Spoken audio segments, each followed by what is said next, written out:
Coffee tea ಬಿಸ್ಕೆಟ್ಗೆ ಸೀಮಿತವಾದ ಚಿಕ್ಕನಾಯಕನಹಳ್ಳಿ ತಾಲೂಕಿನ ಪುರಸಭೆಯ ಆಯವ್ಯಯ ಪೂರ್ವಭಾವಿ ಸಭೆ. ಕಾಟಾಚಾರಕ್ಕೆ ಉಪವಿಭಾಗಾಧಿಕಾರಿಗಳು, ಮುಖ್ಯ ಅಧಿಕಾರಿಗಳು ಪುರಸಭೆಯ ಆಯವ್ಯಯ ಸಭೆ ನಡೆಸಿದ್ರು. ಪುರಸಭೆಯ ಕಾಮಗಾರಿಗಳು ಮತ್ತು ಸಮಸ್ಯೆಗಳ ಬಗ್ಗೆ ಪೂರ್ವಭಾವಿ ಸಭೆ ಆಯವ್ಯಯ ಸಭೆಯನ್ನ ಸಾರ್ವಜನಿಕರಿಗೆ ಕರೆಯಲಾಗಿದ್ದು, ತಾಲೂಕು ಉಪವಿಭಾಗಾಧಿಕಾರಿಗಳು ಸಭೆಗೆ ಹಾಜರಾಗದೆ ಇರುವುದು ಸಾರ್ವಜನಿಕರಲ್ಲಿ ಮುಜುಗರ ತಂದಿತು. ಈ ಸಭೆಯಲ್ಲಿ ಆಯವ್ಯಯಕ್ಕಿಂತ ಸಮಸ್ಯೆಗಳದ್ದೇ ಬಹುಪಾಲು ವಿವರ ನೀಡಲಾಯಿತು. ಚಿಕ್ಕನಾಯಕನಹಳ್ಳಿ ತಾಲೂಕಿನಲ್ಲಿ ರಸ್ತೆಗಳು ಮತ್ತು ಯುಜಿಡಿ ಕಾಮಗಾರಿಗಳ ಬಗ್ಗೆ ಮಹಲಿಂಗಯ್ಯ ಅವರು ಚರ್ಚೆ ಮಾಡಿದ್ರು. ಪಟ್ಟಣದಲ್ಲಿ ಕೋಳಿ ಅಂಗಡಿ ತೆರವುಗೊಳಿಸಿ ಕೋಳಿ ಅಂಗಡಿಯ ಮಾಲೀಕರಿಗೆ ಬೇರೆ ಕಡೆ ಮಳಿಗೆಗಳನ್ನ ಮಾಡಿಕೊಡಲು ಹಾಗೂ ಖಾಸಗಿ ಬಸ್ ನಿಲ್ದಾಣದ ಒಳಗಡೆ ಕೆಎಸ್ಆರ್ಟಿಸಿ ಬಸ್ಗಳು ಬರುವಂತೆ ತುಂಬಾ ಸಲ ಚರ್ಚೆ ಮಾಡಲಾದರೂ ಇದುವರೆಗೂ ಅದು ಕಾರ್ಯಗತವಾಗಿಲ್ಲ ಎಂದು ಆಟೋ ಚಾಲಕರ ಸಂಘದ ಅಧ್ಯಕ್ಷ ಮಂಜು ಮಣಿದಿ ಕಿಡಿಕಾರಿದ್ರು. ಈ ಸಭೆಯಲ್ಲಿ ಆದಂತಹ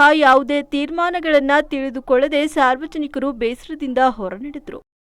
ಜವಾಬ್ದಾರಿ ತಗೋಬೇಕು. ಇವತ್ತೆಲ್ಲ ಕೇಳಿಸ್ಕೊಂಡ್ಬಿಟ್ಟು ಚೆನ್ನಾಗಿ ಮಾತಾಡ್ರಪ್ಪ ಅಂತ ಹೇಳಿ ಅವ್ರು ಹೇಳ್ತಿದ್ರು, ಚೆನ್ನಾಗಿ ಭಾಷಣ ಮಾಡ್ತೀಯ ಮಂಜಣ್ಣ ಅಂತ. ಆಚರಣೆಗೆ ಬರ್ಲಿಲ್ಲ ಅಂದ್ರೆ ನಮ್ಮ ಹಸಿವು ಮಾಡ್ತಿರೋದನ್ನ ಕಾಟಾಚಾರಕ್ಕೆ ಕೆಲಸ ಬಿಟ್ಟು ಬಂದು ನಮ್ಗೇನೋ ಮಾತಾಡ್ಬೇಕು ಅಂತ ಹೇಳಿ ಶೋಕಿ ಮಾತಾಡ್ತಿಲ್ಲ. ಅದನ್ನ ಮತ್ತು ಅಧಿಕಾರಿಗಳು ಕೂಡ ಜನಪ್ರತಿನಿಧಿಗಳು ಎಲ್ಲರೂ ಅರ್ಥ ಮಾಡ್ಕೋಬೇಕು. ಆದ್ರೂ ನೀವು ಇಟ್ಕೋಬೇಕು ತಾನೆ, ಸಾರ್ವಜನಿಕರು ವೀಕ್ಷಣೆಗಾದ್ರೂ ಇಟ್ಕೋಬೇಕಲ್ವಾ?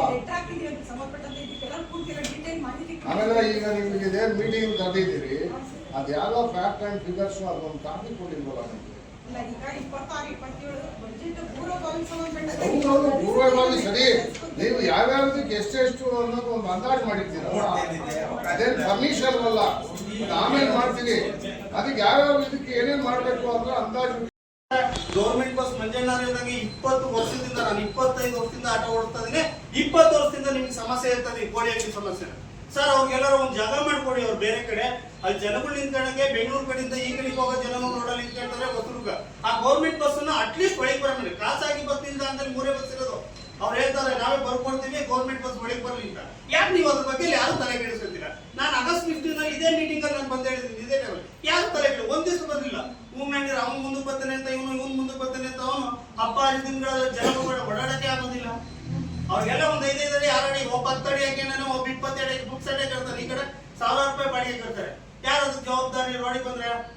ಅದಕ್ಕೋಸ್ಕರ ದಯಮಾಡಿ ನೀವೆಲ್ಲರೂ ಅಧಿಕಾರಿಗಳು ಜವಾಬ್ದಾರಿ ತಗೋಬೇಕು. ಇವತ್ತೆಲ್ಲ ಕೇಳಿಸ್ಕೊಂಡ್ಬಿಟ್ಟು ಚೆನ್ನಾಗಿ ಮಾತಾಡ್ರಪ್ಪ ಅಂತ ಹೇಳಿ ಅವ್ರು ಹೇಳ್ತಿದ್ರು, ನಿಮ್ಗೆ ಚೆನ್ನಾಗಿ ಭಾಷಣ ಮಾಡ್ತೀಯ ಮಂಜಣ್ಣ ಅಂತ.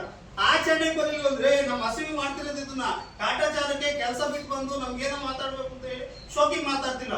ಅದನ್ನ ಮತ್ತು ಅಧಿಕಾರಿಗಳು ಕೂಡ ಜನಪ್ರತಿನಿಧಿಗಳು ಎಲ್ಲರೂ ಅರ್ಥ ಮಾಡ್ಕೋಬೇಕು. ದಯಮಾಡಿ ಅದನ್ನ ಯುಜಿಡಿದೊಂದು ಅದು ತೀರ ಕೂಲಿಗೆಟ್ಟು ಕೆಲಸ ನಡೀತೈತೆ, ಅದ್ರ ಬಗ್ಗೆ